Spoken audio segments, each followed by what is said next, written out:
हरे कृष्णा। नमस्कार प्रिय दर्शक बंधुरा, हमादेर आजकेर भिडियोते आलोचनार विषयबस्तु हलो सत्यनारायण पूजा विधि। सुप्रिय दर्शक बंधुरा, आजकेर एई भिडियोते आमरा जानबो सत्यनारायण पूजा सम्पादनेर जन्य प्रयोजनीय पदक्षेप ओ पूजार सठिक विधि विधान।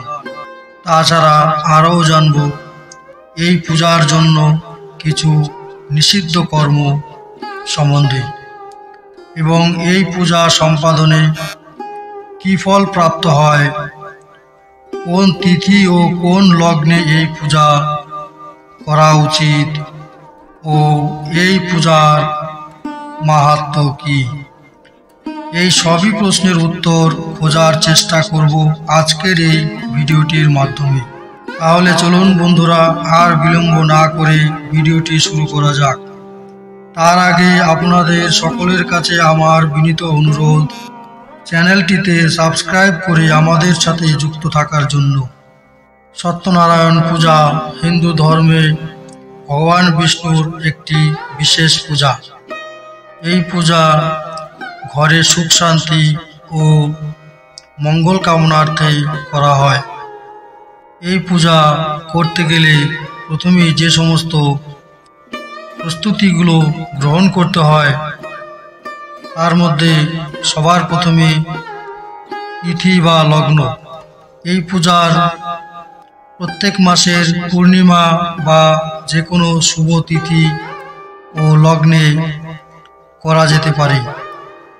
যে সামগ্রী প্রয়োজন হয় এই পূজা করতে গেলে সেগুলো হলো ভগবান বিষ্ণুর মূর্তি বা চিত্র, কলস, আম পাতা, নারিকেল, পঞ্চামৃত যেমন দুধ, দই, ঘি, মধু আর চিনি দ্বারা নির্মিত একটি বস্তু, ফুল, অক্ষত, কুমকুম, হলদি, চন্দন, প্রসাদ, সুজির হালুয়া, তুলসী দল, ফল, মিঠাই, ঘি, দীপক, ধূপবাতি, কর্পূর, বস্ত্র আদি এবং একটি জল চৌকি আর তার উপরে পাতার জন্য একটি হলুদ কাপড়।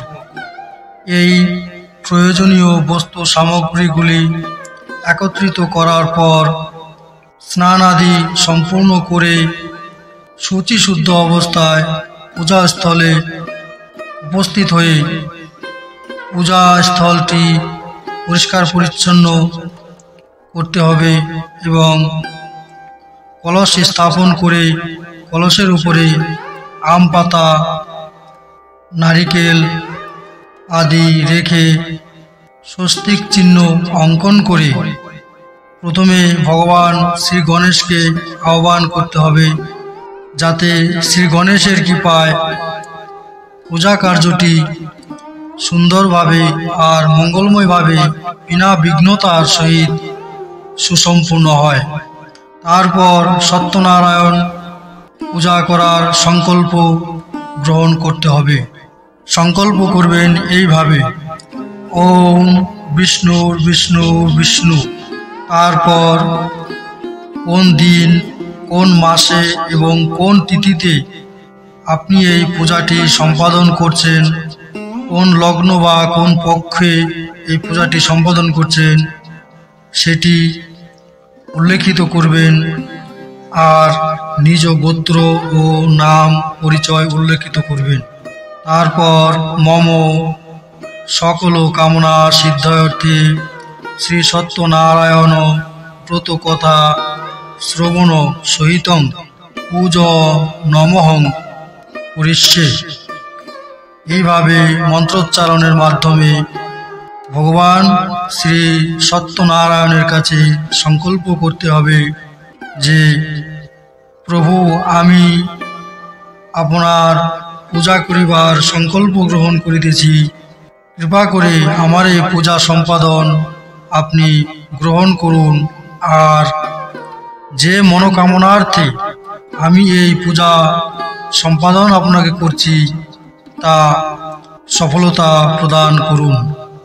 এই মন্ত্রটির অর্থ হল, ভগবান বিষ্ণু বিষ্ণু বিষ্ণু, আজ এই মাসে, এই পক্ষে, এই তিথিতে, এই গোত্রে আমি আমার সকল ইচ্ছার পূর্তি কামনার্থে সত্যনারায়ণ ব্রতকথা শ্রবণের সাথে পূজা সম্পাদন করছি।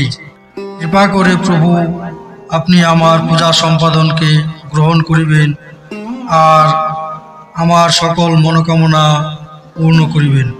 মন্ত্র উচ্চারণ করার পর হাতে যে জল, অক্ষত, পুষ্প আর দুর্বা নেওয়া ছিল তা সত্যনারায়ণ ভগবানের প্রতি অর্পণ করুন। তা ভগবান সত্যনারায়ণ প্রতি অর্পিত করুন। যদি আপনি সংস্কৃত মন্ত্রের উচ্চারণ না করতে পারেন, তবে আপনি আপনার নিজ ভাষায় সংকল্প করতে পারেন। তাছাড়া কোনো পণ্ডিতের বা ব্রাহ্মণের পরামর্শ নিয়েও আপনি এই কার্যটি সম্পন্ন করতে পারেন। এবার তাহলে জানা যাক মুখ্য পূজার বিধি। ভগবান বিষ্ণুর প্রতিমা জল, চন্দন আর পঞ্চামৃত দ্বারা অভিষেক করে বস্ত্র, চন্দন, অক্ষত, ফুল, তুলসী দল অর্পণ করতে হবে। ধূপ দীপ জ্বালিয়ে ভগবানের আরতি করতে হবে। সত্যনারায়ণ ব্রত কথা পাঠ করতে হবে।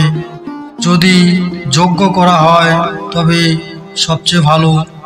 যদি তা সম্ভব না হয় তাহলে সত্য, ভক্তি আর প্রেমের সহিত ব্রতকথা পাঠ করে সমস্ত অহংকার এবং নাকারাত্মক চিন্তাভাবনাকে ত্যাগ করে নিজের সমস্ত ভক্তিভাবকে ভগবান শ্রী সত্যনারায়ণের প্রতি সমর্পণ করে আপনি এই পূজাকে সম্পূর্ণ করতে পারেন।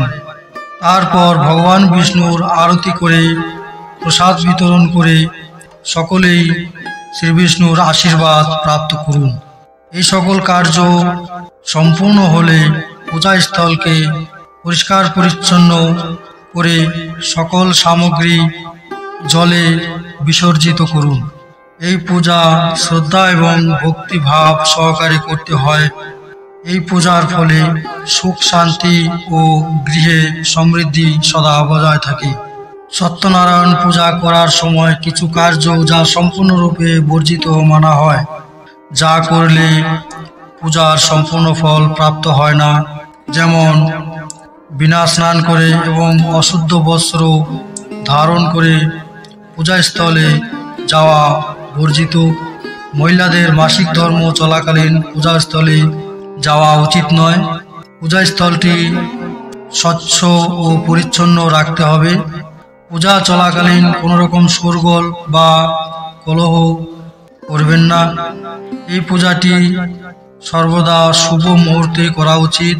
বেশি রাত্রি বা অমাবস্যা চলাকালীন এই পূজা সম্পাদন করবেন না। বিনা বিধিপূর্বক সংকল্প নেবেন না। পূজা চলাকালীন পূজাস্থল থেকে উঠে গিয়ে অন্য কার্যে যাবেন না, এটা সম্পূর্ণ বর্জিত। এবং এই পূজার ব্রতকথার 5টি অধ্যায় পুরো করবেন। ব্রতকথা অসম্পূর্ণ ছেড়ে দেওয়া অশুভ মনে করা হয়।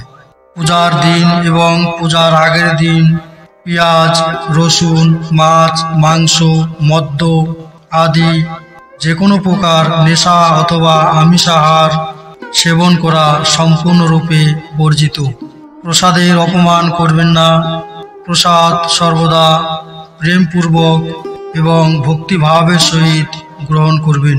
পূজার দিন বা পূজা চলাকালীন কোনো রকম ক্রোধ, অপশব্দ, বিদ্বেষ, ঝগড়া করবেন না।